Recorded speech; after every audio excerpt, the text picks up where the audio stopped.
Hello, everyone, and welcome back to Mr. David Podcast. I'm Hannah. And I'm David. Great to have you with us again. Today, we're sharing some simple but powerful English phrases that you can actually use in real life, at work, while traveling, or even chatting with friends. Exactly. These are the kinds of phrases that make you sound more confident and polite at the same time. So, let's jump right in. Before we start, if you enjoy learning English with us, please remember to subscribe to Channel Share with your friends who are also learning, and give us a thumbs up. It really helps us a lot. Yes, please do. We love hearing from you too.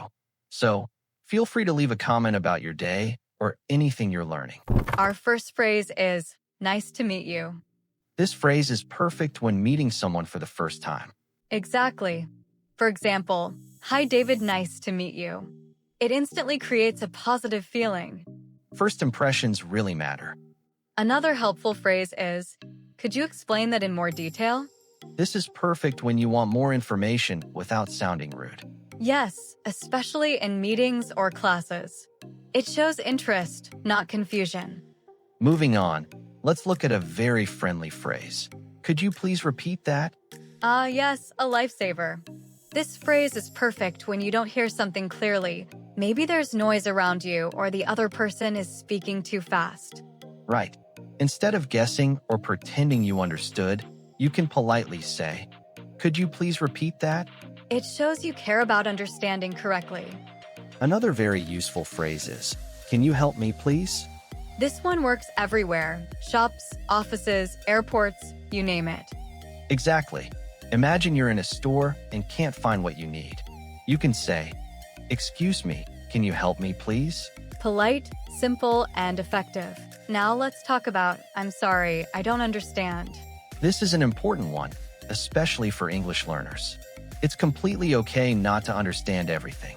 Yes, you can even say, I'm sorry, I don't understand. Could you explain it again? That shows honesty and confidence at the same time. Now, we can't forget thank you and you're welcome. Two small phrases, but very powerful. Saying thank you shows appreciation, and you're welcome keeps the conversation warm and polite. Good manners work in every language. Now let's talk about excuse me. Oh, this one is super versatile. You can use it to get someone's attention, move past someone, or even apologize if you bump into them. One phrase, many situations. Now let's move on to some slightly more formal phrases. How about, I need your assistance? This one sounds professional and respectful. It's great for work or official situations. For example, excuse me, I need your assistance with this report. Another useful phrase is, I appreciate your assistance. A very classy way to say thank you. It makes the other person feel valued. And what about, could you please speak more slowly? Very useful when someone talks too fast. You're not being rude. You're just improving communication. Here's a polite way to interrupt someone. May I interrupt you for a moment?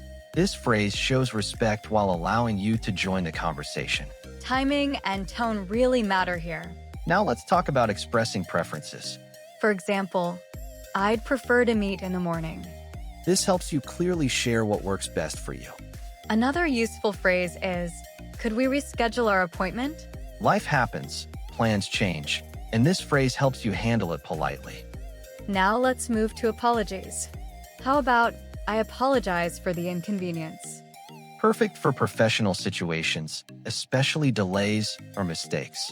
And for deeper apologies, you can say, please accept my sincere apologies. Now, making requests. For example, could you send me the report? Simple, clear, and polite. Another great one is, would you mind helping me with this task? Now, let's spread some positivity with compliments. How about, you did a fantastic job. Everyone loves hearing that.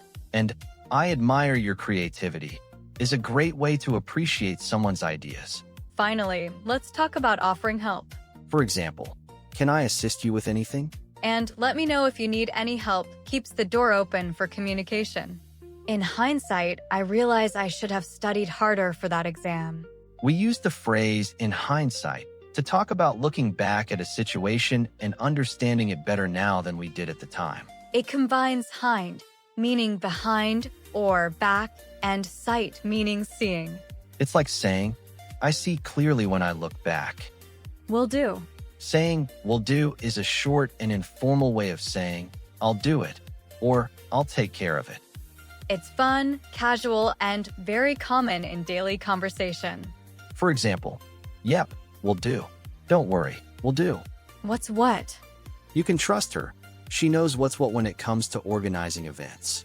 We say someone knows what's what to mean they understand the important facts or are very knowledgeable about something. It sounds much more natural than saying, she is quite knowledgeable on the subject.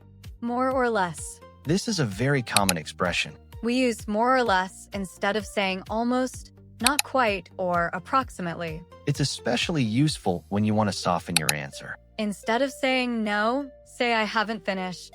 You can say, oh, I'm more or less finished. Well, that brings us to the end of today's episode. We hope these phrases help you feel more confident when speaking English in your daily life. Try using just one or two today. You'll be surprised how much difference it makes. Thanks for listening, and don't forget to keep practicing. Until next time, take care and keep improving your English. Goodbye for now. Goodbye, everyone. Subscribe for more.